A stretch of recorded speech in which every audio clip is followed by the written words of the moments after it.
Assalamualaikum teman-teman. Seperti biasa sebelum mulai Mimin mendoakan semoga teman-teman semua selalu dalam keadaan sehat walafiat. Oke, kali ini kita akan melanjutkan Martial Master versi novel bagian 314. Bagi yang baru bergabung, selamat bergabung. Dan bagi yang belum subscribe dulu lah agar Mimin tambah semangat lagi nih bikin videonya. Oke, kalau sudah kita langsung masuk ke isi ceritanya.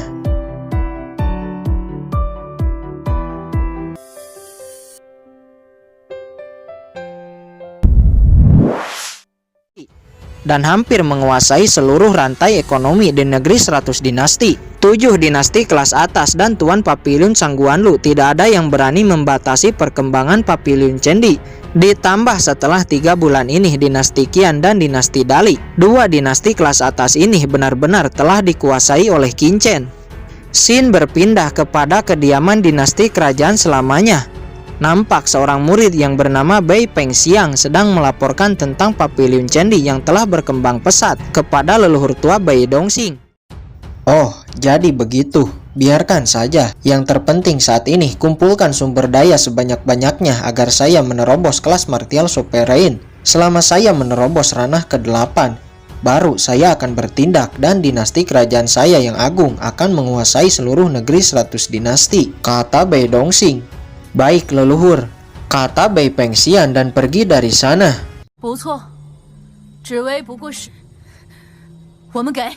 Xin berpindah kepada Papiliun Xuanyin. Nampak Zhou Jiwei dan pemimpin Papiliun Xuanyin yang bernama Hua Yunpei berdiri di puncak teratas lembah Xuanyin. Saat ini Zhou Jiwei akan pergi ke langit utara untuk mengikuti ujian menjadi murid Mystic Palace Istana Berkabut. Sesaat Zhou Jiwei memandang ke arah tanah 100 dinasti. Entah mengapa dia tiba-tiba teringat kepada Qin Chen. Kekuatan yang ditampilkan oleh Qin Chen di alam rahasia iblis surgawi sebelumnya sangat kuat, membuat Zhou Jiwei tidak bisa melupakannya. Di negeri 100 dinasti hanya dialah yang Zhou Jiwei pandang sebagai jenius yang bahkan melampauinya. Anak itu, lihatlah jika saya telah menjadi murid Mystic Palace, saya pasti akan melampauinya, kata Zhou Jiwei di dalam hati. Kemudian Zhou Jiwei berbalik membelakangi tanah 100 dinasti menghadap ke utara dan berkata, "Tuan Lembah, ayo kita pergi." Segera Hua Yunpei dan Zhou Jiwei terbang melesat dan menghilang di atas langit.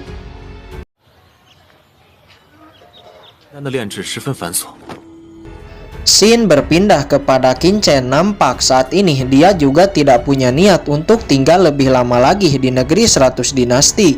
Bagaimanapun negeri 100 dinasti adalah tempat terpencil di daratan. Qin Chen, Zhou Qimpeng dan lainnya juga bersiap untuk pergi ke langit utara. Namun sebelum itu Qin Chen akan memberantas sekte setan darah sampai ke akar-akarnya lebih dulu. Qin Chen bersama skeleton cabang pergi menuju markas sekte setan darah. Menurut informasi dari skeleton cabang, di markas tersembunyi sekte setan darah masih ada beberapa orang sekte setan darah dan juga tubuh tuan sekte setan darah yang juga berasal dari ras asing. Statusnya satu tingkat lebih tinggi dari skeleton cabang. Tujuan Qin Chen yang utama adalah menghancurkan tubuh tuan sekte setan darah ini agar dia tidak bisa bangkit di masa depan dan mengancam manusia. Beberapa saat kemudian Qin Chen dan skeleton cabang telah sampai di sebuah lembah yang merupakan markas tersembunyi sekte setan darah. Qin Chen kemudian masuk ke dalam. Setelah masuk ke dalam gua, Qin Chen menemukan banyak mayat tergeletak. Kondisi mayat ini sangat mengenaskan dan esensi darah di tubuhnya telah disedot sampai kering. Ini, apakah mungkin tuan sekte telah terbangun? Kata skeleton cabang. Dia terkejut. Orang-orang yang mati ini adalah orang-orang sekte setan darah. Dan yang bisa menyedot esensi darah manusia hanyalah tuan sekte. Tuan sekte berasal dari ras asing, dan ras asing memakan esensi darah manusia. Qin Chen dan skeleton cabang masuk lebih dalam untuk mencari peti mati tuan sekte setan darah. "Tuan, ini adalah ruangan peti mati tuan sekte berada," kata skeleton cabang. "Kamu masuk lebih dulu," kata Qin Chen. Namun setelah masuk, nampak peti mati tuan sekte telah terbuka dan kosong. Di sisi peti mati nampak ada moli dan sebuah botol giok di sisinya.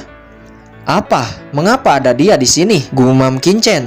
Molly juga melihat skeleton cabang dan Kincen yang datang ke sana. Tuan Cabang, bagaimana kabarmu? Kata Molly. Skeleton cabang katakan bahwa aku telah dikendalikan olehmu. Dekati dan tangkap anak ini, jangan biarkan dia melarikan diri, kata transmisi suara Kincen kepada skeleton cabang. Melihat ki berbau darah di tangan Molly, Kincen tahu bahwa yang membunuh orang-orang di luar sebelumnya adalah Molly. Tapi teknik pelarian diri Molly sangat aneh. Di reruntuhan istana sebelumnya, Molly melarikan diri dan Kincen bahkan tidak dapat menemukan jejak Molly sedikit pun. Jadi saat ini Kincen tidak boleh membuat gerakan tiba-tiba dan harus menangkapnya pelan-pelan. Skeleton cabang mengerti maksud Kincen. Molly, mengapa kamu membunuh orang-orang di luar? Jangan gugup, anak ini telah saya kendalikan dengan segel pembunuh jiwa, kata skeleton cabang seraya berjalan mendekat ke arah Molly. Apa? Kincen telah dikendalikan oleh Tuan Cabang. Soal pembunuhan di luar, murid bisa menjelaskannya. Itu adalah karena botol giok ini, kata Molly. Iblis malam, saya tidak menyangka kamu telah diperbudak oleh anak manusia ini, kata Raja Iblis Merah di dalam botol giok. Apa? Tuan Cabang diperbudak oleh Kincen, kata Molly. Sebelum kata-katanya selesai, cambuk tulang muncul di tangan skeleton cabang dan langsung menjerat, melilit, dan menangkap Molly. Namun tiba-tiba sebuah kekuatan hitam keluar dari botol giok dan langsung melepaskan jeratan cambuk skeleton cabang. Skeleton cabang, Raja Iblis ini akan membunuh anak ini dan menyelamatkanmu dari pengaruh anak ini, kata Raja Iblis Merah. Suara ini, mungkinkah ini adalah Raja Iblis Merah? Kata skeleton cabang, nampak dia mengenal Raja Iblis Merah. Ternyata ada ras iblis di dalam botol giok itu. Karena kamu sudah ada di sini, maka matilah, kata Kincen. Segel pembalik surga dilayangkan ke arah botol giok, namun dengan mudah dipentalkan oleh Raja Iblis Merah. Molly meraung dan melayangkan serangan sihir hitam ke arah Kincen, namun serangannya dengan mudah diblokir. Molly meraung kembali dan langsung melancarkan serangannya lagi kepada Kincen. Duar! Namun nampak bahkan perisai di tubuh Kincen sama sekali tidak tergores. Molly terkejut, dia pikir setelah menerobos dengan bantuan Raja Iblis Merah, kekuatannya sekarang 10 kali lipat lebih kuat dari sebelumnya. Tapi sekarang dia bahkan tidak bisa menghancurkan pertahanan Kincen. Kemudian pedang karat muncul di tangan Kincen dan langsung menebas Molly, membuat Molly terhempas jauh dan menyemburkan seteguk darah. Sial, bahkan saya tidak bisa menahan satu serangannya. Bagaimana ini mungkin? Kata Molly.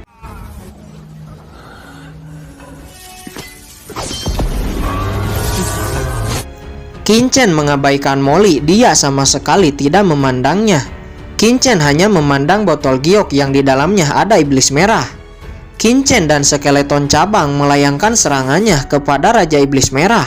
Namun tidak disangka Raja Iblis Merah dapat memblokirnya. Skeleton cabang, kita harus menangkap Iblis Merah ini. Jangan sampai lolos. Jika tidak, Iblis Merah ini akan membuat banyak kekacauan, kata Kincen. Kemudian Kincen dan skeleton cabang menyerang dengan lebih kuat. Di bawah serangan keduanya, Raja Iblis Merah kewalahan. Kemudian jiwa Raja Iblis Merah keluar dari botol giok dan melayang di udara. Di saat bersamaan, sesosok tubuh manusia juga keluar dari botol giok. Tubuh ini adalah Raja Roda Besi. Dia adalah salah satu orang terkuat yang dikendalikan oleh Sekte Setan Darah. Raja Iblis Merah langsung masuk ke dalam tubuh Raja Roda Besi dan mengendalikannya. Hahaha, Raja Iblis ini sekarang telah memiliki tubuh. Kalian berdua matilah, kata Raja Iblis Merah. Setelah jiwanya masuk ke tubuh manusia, kekuatannya berkali-kali lebih kuat dibandingkan di dalam botol giok. Raja Iblis Merah langsung melesat menyerang Kincen. Melihat itu, Kincen mengeluarkan cermin suci likan. Cahaya putih yang suci langsung menembak dan melukai Raja Iblis Merah. Namun Kincen juga terluka oleh pukulan Raja Iblis Merah. Tapi dengan perisai dan tubuh suci abadi, Kincen tidak menderita luka serius. Cukup sulit kekuatan tempur Raja Iblis Merah ini setidaknya di kelas Martial Sovereign, kata Kincen. Bocah, tidak disangka pertahananmu sangat kuat. kata Raja Iblis Merah seraya melesat dan meluncurkan serangannya lagi. "Tuan, gunakan kuali kuno," kata skeleton cabang. Qin-Chen langsung mengeluarkan kuali kuno dan mendesaknya. "Apa? Ini kuali penekan iblis," kata Iblis Merah. Di bawah serangan kuali kuno, Iblis Merah langsung terpental dan tubuh manusianya langsung terkoyak, membuat jiwa Iblis Merah langsung keluar dari tubuhnya. "Hahaha, bocah, pertahanan dan kekuatanmu sangat kuat. Iblis ini sangat tertarik," kata Iblis Merah. Sosok jiwanya langsung melesat dan memasuki jiwa Qin-Chen. Wajah Qin-Chen nampak biasa saja, bahkan skeleton cabang nampak mencibir. "Apa, bocah ini sebenarnya memiliki benih parasit emas?" kata Iblis Merah. Saat ini dia mendapat serangan dari benih parasit emas. "Iblis Merah, karena kamu sudah ada di dalam jiwaku, maka jangan keluar," kata Qin-Chen. Segera api teratai hijau membungkus Iblis Merah di lautan jiwa Qin-Chen. "Kurang ajar, anak ini bahkan memiliki api menakutkan seperti ini," kata Iblis Merah. Dia meraung, namun dia masih memiliki kekuatan aneh dan keluar dari lautan jiwa Qin-Chen. Skeleton cabang melesat dengan cambuk tulang, dia langsung menghantam jiwa Iblis Merah. Namun Iblis Merah dengan paksa menerobos cambuk tulang, walaupun akhirnya dia sangat terluka.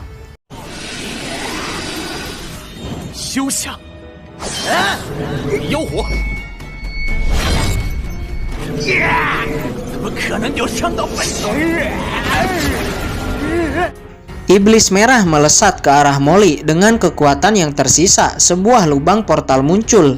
Molly dan Iblis Merah masuk ke dalamnya dan menghilang.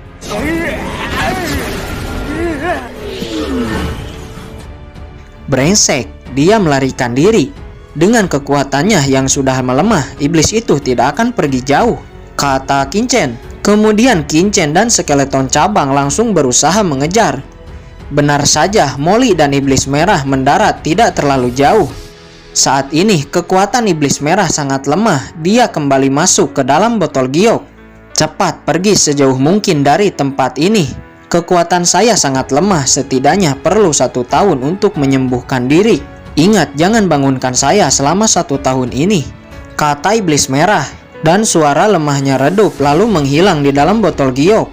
Baik, Molly melesat terbang dan seluruh sosoknya menghilang dari sana. Qin-Chen yang keluar dari gua dan mencari di sekitar.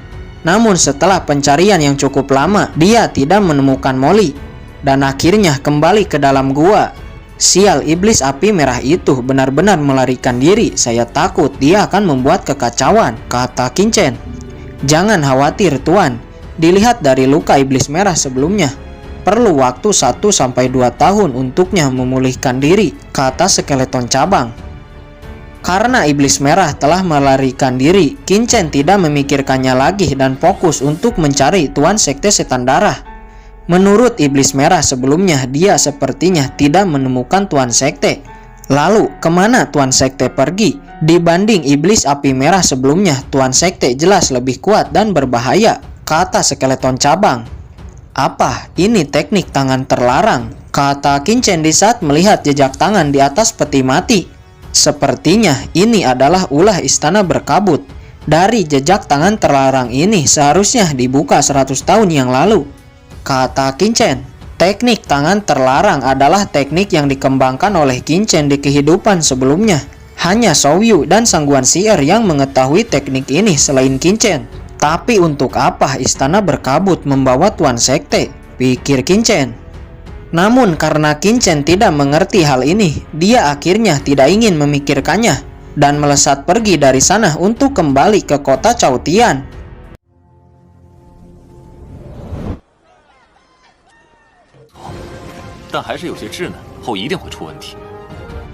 Setelah sampai di kota Chaotian, sebelum Qin-Chen pergi ke langit utara untuk memastikan keamanan Papillon Candy, Qin-Chen kemudian pergi dan menemui Master Raja Obat.